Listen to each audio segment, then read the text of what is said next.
CurlieCrys up in this thing. You guys already know. And y'all, I'm back again with another video for y'all today. And do y'all see the hair? I went ahead and got a little cut.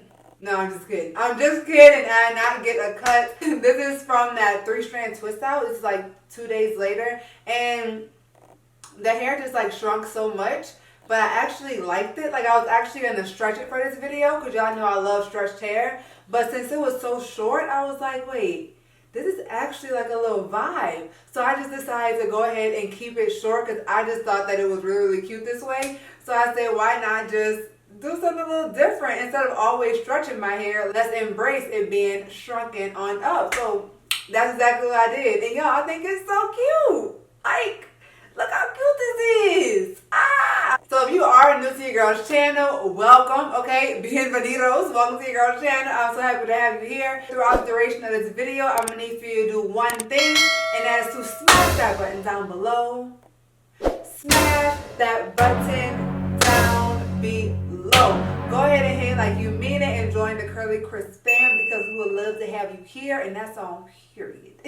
So in today's video, we're going to be getting into 5 twist out mistakes that you may be making, which is why your twist out may not be coming out how you want it to look. So there are more than 5 things that someone can be doing wrong, but what I'm highlighting today is the 5 most common ones that I think you may be doing, and if you fix these things, you can actually have such a big difference in the result of your twist out. So that's what we're going to be covering in today's video. So let's go ahead and hop right into it. So number 5, I'm going to be counting down to number 1, okay? So number 5 is you are not working on cleansed hair. So you don't have to always work on clean hair to do your twist outs. However, if you do work on clean hair, you have a higher probability of your hair coming out the way that you want.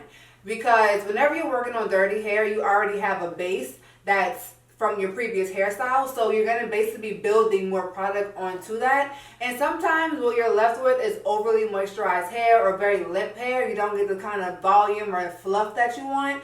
Whenever you're working on a clean base, that's always going to give you the best results for any style, but most definitely for a twist out because you are already going to be layering product onto your hair, your leave-in conditioner, your cream, your oil. So with all those layers, you want to make sure that you are starting out on a fresh base. That way you're able to get the maximum benefit out of that style. And I know whenever I do my twist outs, I always work on a clean base. Even co-washing, I still consider that to be a clean base because I'm washing out that product that my hair had previously. Of course, shampooing is the cleanest base that you can get, but co-washing is not going to limit your chance of having a pop and twist out, is what I'm basically trying to say. All right, number 4. So number 4 is your sections are too big.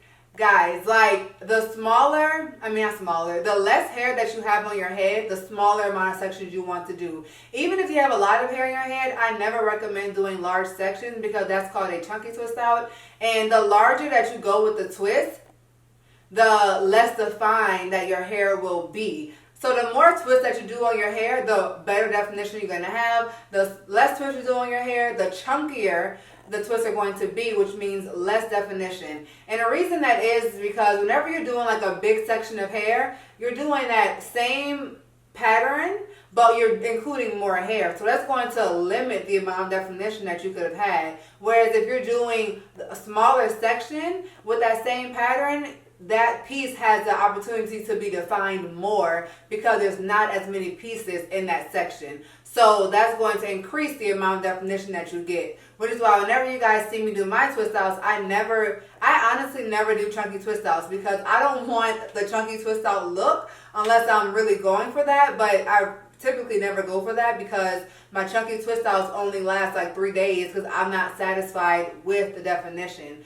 So I like to do twists that is going to last me with that hairstyle versus the chunky twist out where I'm not going to get as many wear days out of that style. That also could be a reason why you're not getting as many wear days out of your style is if you are doing your twist too big. Because once again, you're going to have less definition, which also means your hair won't be as moisturized because your pieces were so big. Not saying that you can't have moisture, because you most definitely can with a chunky twist out, but if we're talking about definition and volume, you're going to get the most with you by doing the right size twist. And if you are unsure about what size twist you should be, like what I'm referring to, I do have the Twistout 101 and Twistout 201 series, where in both of those I went into great detail of size and everything like that. Alright, so number 3 is you are not detangling correctly. You guys, this is such an important one. You're not detangling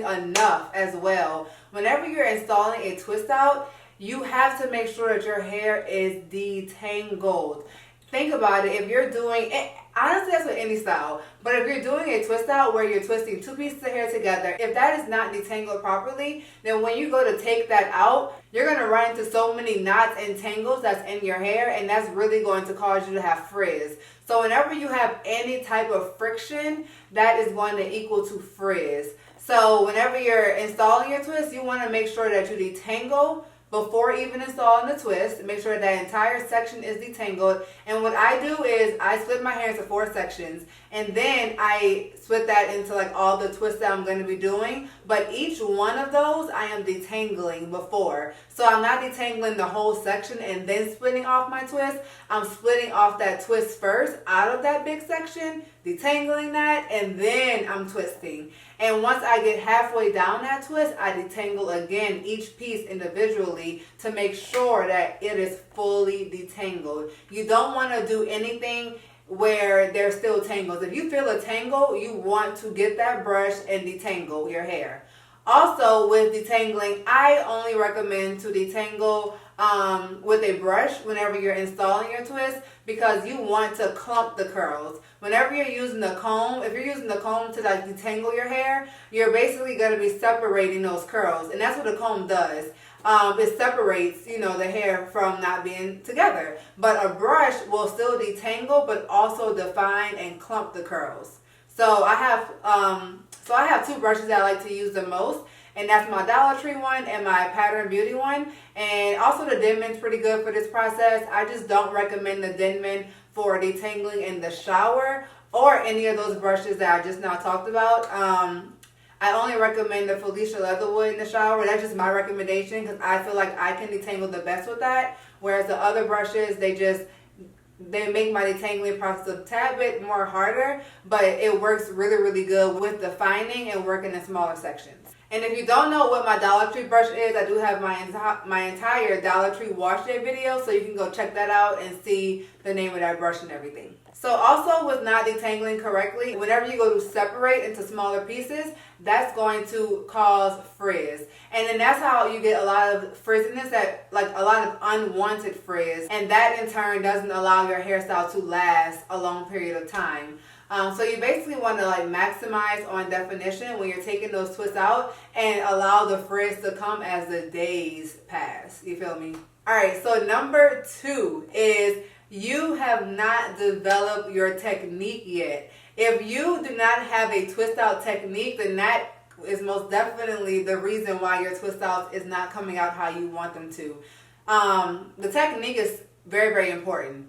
More important than the product, in my opinion, because a technique means you have a step-by-step process of how you go about your twist out routine. For me, I'm going to share mine with you guys real quick. I installed my leave-in. I applied my leave-in conditioner in the shower.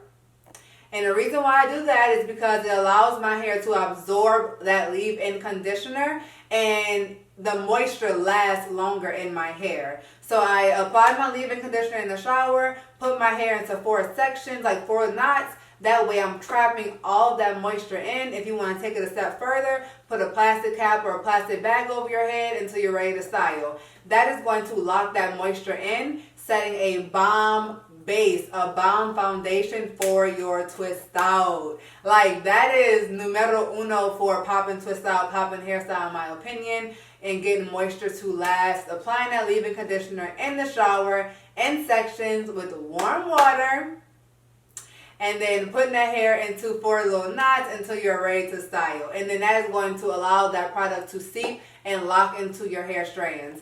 So that's my first step of my technique after, of course, washing and shampooing and deep conditioning. And then I'm going to work section by section, installing my twists and making them the right size, make sure they are detangled. I am curling my hair an inch above the end to emphasize that curl at the end when I take it down, because for me, if the ends ain't popping, the style ain't rocking. Y'all already know that's how I roll, okay? It's all about the ends for me. My ends have to look good. If the ends of your style look good, typically your style will look good. So the ends most definitely have to have that curl, and that's part of my twist out technique that I stick to every single time. And also, if you want to know more about my step-by-step technique in greater detail, I do have the 101 and 201 series available to you guys.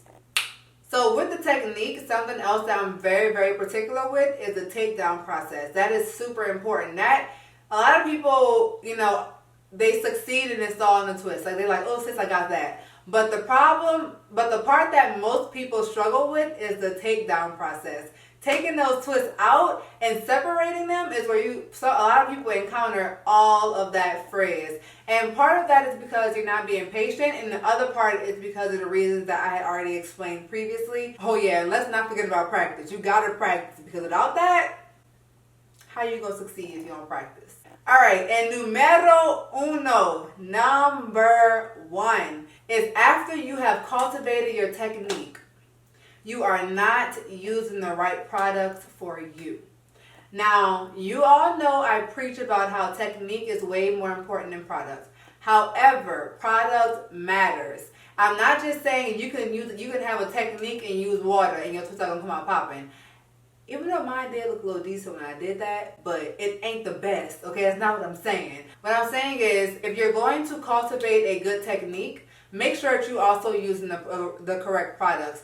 Your technique and your product is what makes for a poppin' twist out combo, okay? So the reason why products are so important is because you have to know what your hair likes. You have to know what mixes well with your hair. So you literally want to take the time and experiment to see what products work for your hair. And the number one way to do that is whenever you are testing a product, which you should always test a product on the back of your hand. So if you're like mixing a leave-in conditioner and a cream, you want to test that on the back of your hand first. And if it mixes smoothly, that's what it's going to do in your hair. If it crumbles, cakes up, it's going to do that in your hair. So you want to do that first. But also you want to know what product combination works best for your hair. For me, I've learned that a moisturizing, creamy leave-in conditioner with a butter or a cream sealed with an oil works amazing for me. And I know what texture butter to go for. It has to be creamy, something with hold.